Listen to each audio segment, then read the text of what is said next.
The dust clung to her like a second skin, a shroud of grit and sun-scorched earth. It filled the cracks in her lips and the hollows of her eyes. She stood tied to a rough-hewn hitching post at the edge of a town that was little more than a scar on the plains, a place of raw lumber and hard looks. Her feet were bare against the baked ground, the soles a latticework of old cuts and new burns. The dress she wore, a thing of faded calico, was frayed at the hem and torn at the shoulder, hanging on a frame that had grown thin as a fence rail. She did not look at the faces that passed. They were a blur of judgment and morbid curiosity. A woman with a basket of laundry pulled her child close, a silent condemnation. A pair of dusty drovers laughed, the sound sharp and ugly. Most, however, just glanced and walked on, their indifference a heavier weight than their scorn. The man who had tied her there, a sour-faced trader named Finch with eyes like chips of flint, stood by his wagon, hawking tin pots and arguing with a blacksmith over the price of nails.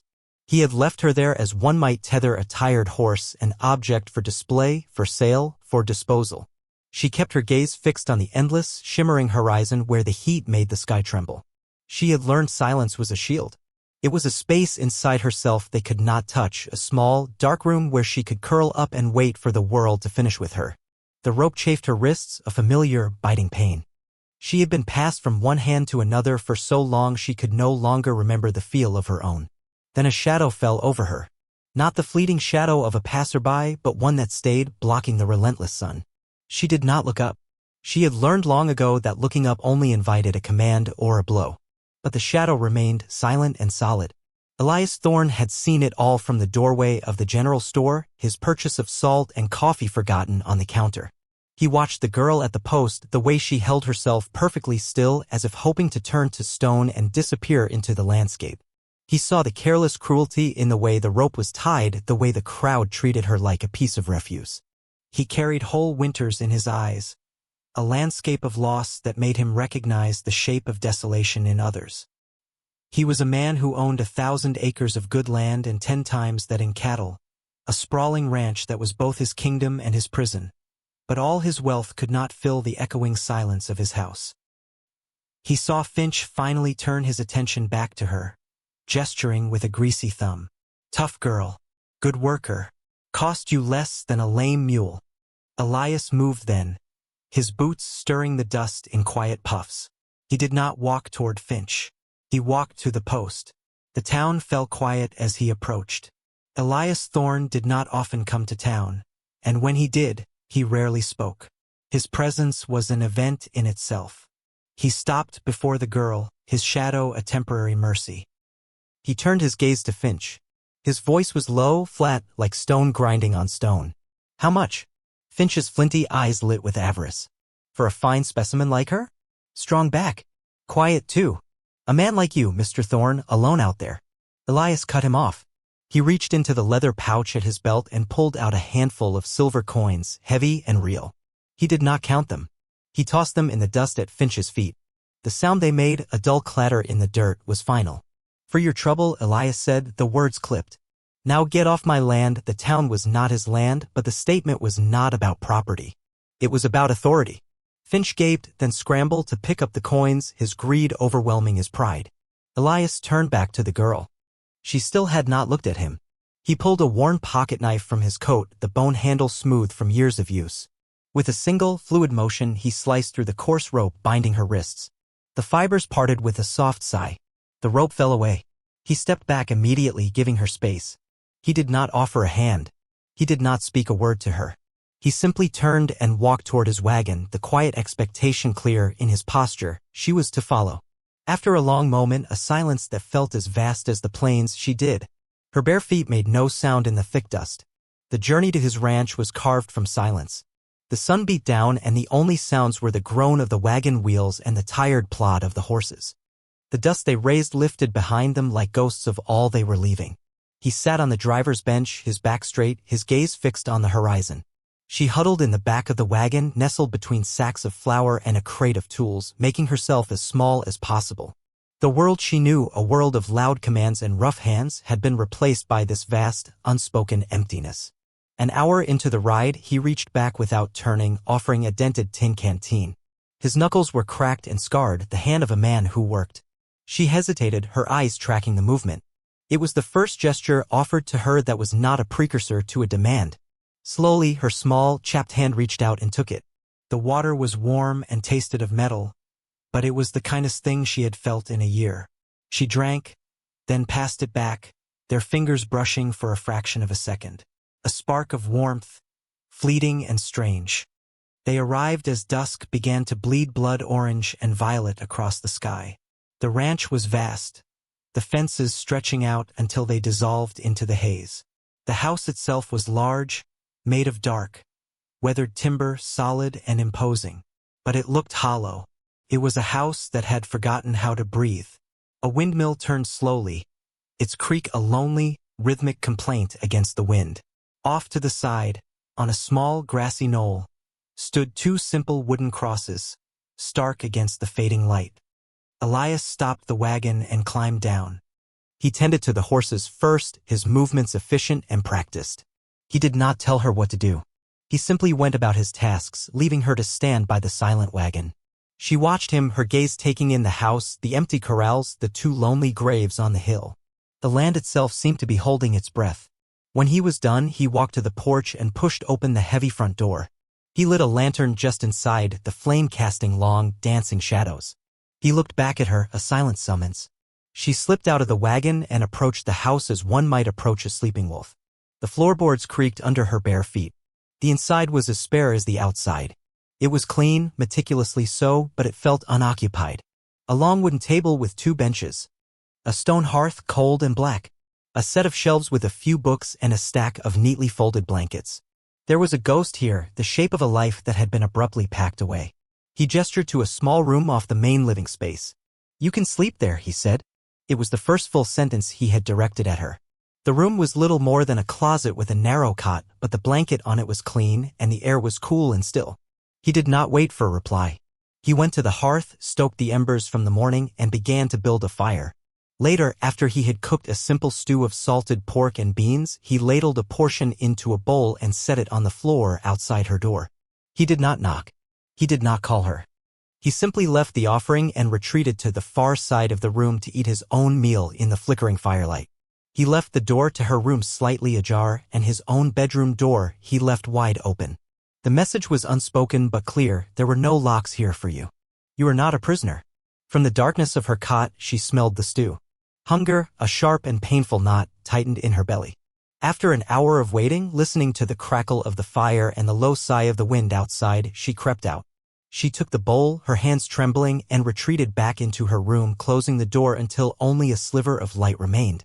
She ate with her fingers, hunched over the bowl, the hot, salty stew a revelation. It was the first food she had eaten that day that had not been thrown to her like scraps. When she was done, she licked the bowl clean, a desperate animal act she was glad he could not see.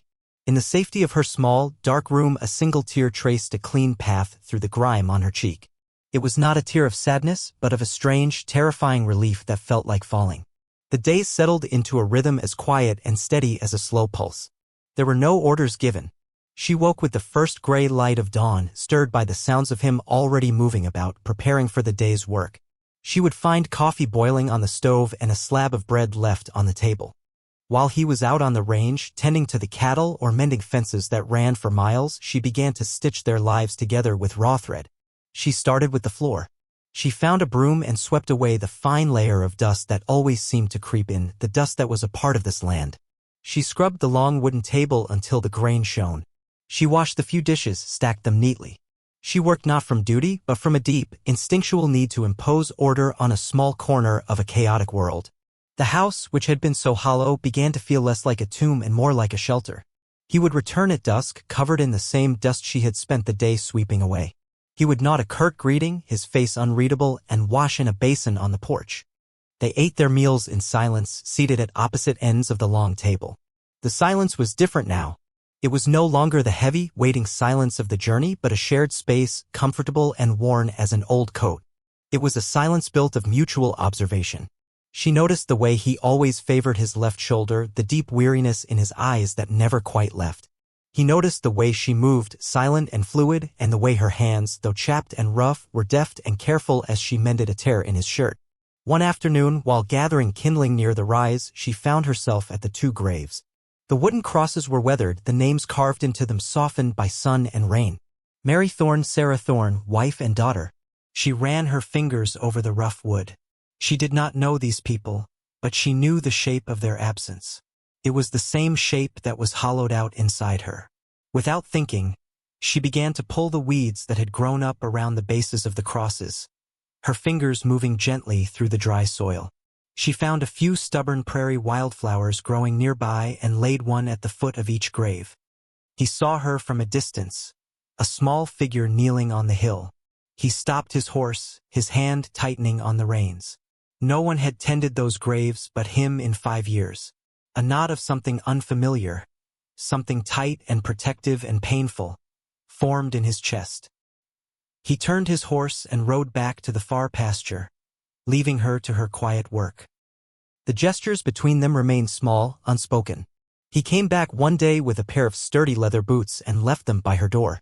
They were old, but the leather was soft and well-oiled. They had likely belonged to his wife. She stared at them for a long time before trying them on. They fit. The next morning, she left his mended coat hanging on a peg by the door, a patch sewn over the elbow with tiny, nearly invisible stitches. The bread she learned to bake was dense and often burnt on the bottom. One evening, he broke off a piece, chewed it thoughtfully, and set it down. "That loaf died in vain," he said, his voice completely flat. She froze, her eyes wide, expecting anger. He looked at her, and the corner of his mouth twitched, a barely perceptible movement. "Mine's worse." It was the closest thing to a joke she had ever heard him make. A small, shaky breath escaped her, almost a laugh. The tension that had lived in her shoulders for years seemed to loosen its grip just for a moment. One night, a storm rolled in, a violent, crashing thing that shook the house to its foundations. Thunder cracked like the sky splitting open, and lightning bleached the world white for seconds at a time.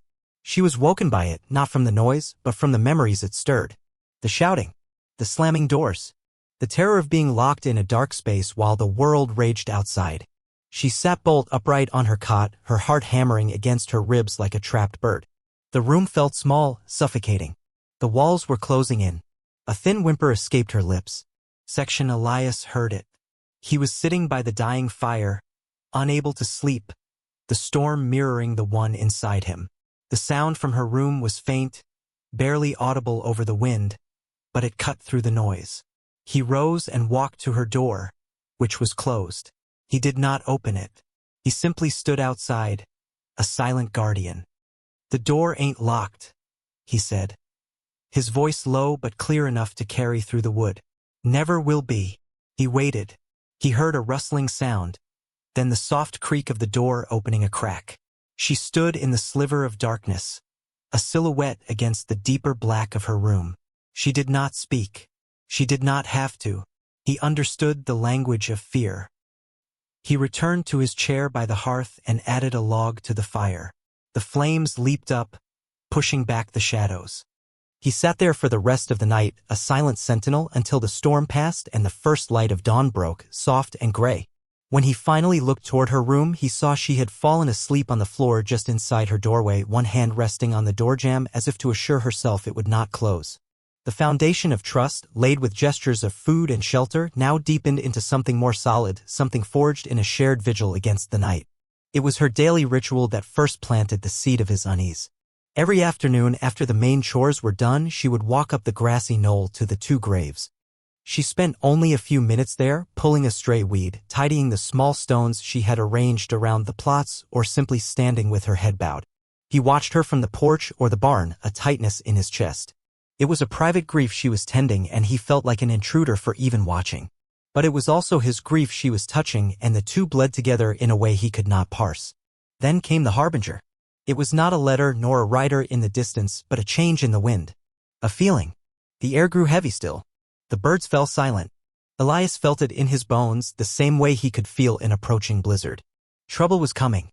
It had a smell like ozone and dust. That afternoon, when she started her walk toward the hill, he felt a sudden, sharp compulsion to understand. It was more than curiosity, it was a protective instinct he hadn't felt in years. He gave her a head start, then followed, his steps quiet in the tall grass, keeping to the line of the weathered fence so she would not see him. He watched from a distance as she knelt between the 2 crosses. She was not just tidying. He saw her lips moving, though he could hear no sound. She traced the name Sarah on the smaller cross with her finger, her entire body a study in sorrow. It was a grief too profound to be for strangers. It was a mirrored grief, a borrowed vessel for a pain of her own. And in that moment, watching her, he understood that the silence in his house had not just been his, it had been hers, too. They were two solitary ghosts haunting the same empty rooms. It was then that he saw them. 3 riders silhouetted against the glaring western sun, cresting the far ridge of his property. They moved slowly, deliberately, not like lost travelers, but like men with a destination. His blood ran cold. He knew with a certainty that defied logic who it was. The past had come to collect. He did not call out to her. He did not want to frighten her. He turned and strode back to the house, his long legs eating up the ground. By the time the riders reached the edge of his yard, he was waiting on the porch, his stance relaxed but rooted to the spot, his hands empty at his sides. It was Finch. He sat atop a sway-backed horse, flanked by 2 hired men who looked as mean and hungry as prairie wolves. Finch's face was smug, a cruel smile twisting his thin lips. He had cleaned himself up, wearing a new coat, but he could not hide the grime beneath. "Thorn," Finch called out, his voice oily. "Fine spread you got here. A man could get lost." Elias said nothing. He just waited, his eyes as flat and hard as river stones. "I've come on business," Finch continued, dismounting. "Seems there was a misunderstanding back in town. A miscalculation. The property I sold you. Turns out it's worth more than I thought." He was not looking at Elias, but past him, at the house. He was talking about her. The girl had seen them. She had frozen on the hill, then hurried back toward the house, her face pale with a terror that erased all the fragile peace she had gathered. She slipped in through the back door, silent as a mouse, but Elias knew she was there, just inside, listening. "The deal is done, Finch," Elias said, his voice dangerously low. "You took the money." "A down payment?" Finch sneered, taking a step toward the porch. "A gesture of good faith. But I've had a better offer. I'm here to reclaim my property." He used the word property like a whip. He believed it. He believed in a world where people could be owned and traded like livestock. "She's not property," Elias stated. It was not an argument. It was a fact. The world Finch believed in did not exist on this land. Not anymore. "She is what I say she is." Finch snarled, his composure cracking. He gestured to his men. "I've come to take what's mine. You can't stop me." He lunged for the porch steps, his hand outstretched as if to shove Elias aside. Elias did not move. He simply stood, an unbreachable wall of quiet resolve. His presence was more powerful than any weapon. He was a man defending his home, and the ground he stood on seemed to belong to him in a way Finch could never comprehend. "You will not set foot in this house," he said, and the words were cold iron. Just as Finch's men began to shift, to move forward, the front door creaked open behind Elias. She stood there, framed in the doorway. She was no longer the broken creature from the town square. Her thin frame was straight, her chin was lifted. The fear was still in her eyes, a dark shadow, but it was overshadowed by something else, something fierce and new. In her hands, she held the heavy iron poker from the hearth. She gripped it not like a victim, but like a soldier, its weight a solid, grounding presence. Finch stopped dead, his mouth falling slightly open. He had expected a cowering animal, not this. She took one step forward to stand beside Elias on the porch. Her gaze was locked on Finch, and it was a gaze of pure, undiluted defiance. Then she spoke. Her voice was not loud, but it cut through the tense air with the sharpness of glass. "No," she said. It was a single word, but it contained a lifetime of pain and a universe of newfound strength. It was the first word of her own free will that Finch had ever heard her speak. It was a rejection of him, of what he represented, of the entire world that had tried to crush her. Finch stared, momentarily stunned into silence. He looked from her defiant face to the unmoving wall of Elias's body. He looked at the vast, silent land that stretched out around them, land that seemed to take its cues from the man who owned it. He saw the cold promise in Elias's eyes. He saw the fire in the woman's. He was a bully and a scavenger, and he recognized a fight he could not win. The ground here was not favorable to his kind. He sputtered, a string of curses and threats that had lost all their power. "You'll regret this, Thorn. Both of you." He backed away, stumbling over his own feet. He hauled himself onto his horse, gestured angrily to his men, and they turned, kicking up dust in their hasty, cowardly retreat. They stood on the porch, Elias and the woman, and watched until the riders were nothing more than small, dark specks on the horizon. The dust settled. The silence returned, but it was a different kind of silence now. It was the quiet victory of a battle fought and won. Elias finally looked down at her, at the iron poker still gripped tight in her white-knuckled hands. A long, slow breath eased out of him. He wouldn't have liked the fire poker, he said, his voice still rough but lacking its hard edge. Her hands began to tremble, the adrenaline leaving her in a sudden, boneless rush. The poker clattered onto the wooden planks of the porch. She looked at him, her eyes wide and luminous in the fading light. "I was scared," she whispered, the words barely audible. "I know," he said. And he did. He reached out, his hand hovering in the air for a moment before he gently, carefully placed it on her shoulder. It was not a gesture of ownership or even comfort, but of simple, profound acknowledgement. A shared strength. "You didn't run." She leaned into the touch, just slightly, a movement as small and fragile as a moth's wing. No, she hadn't run. For the first time she had stood her ground. And she had not been alone.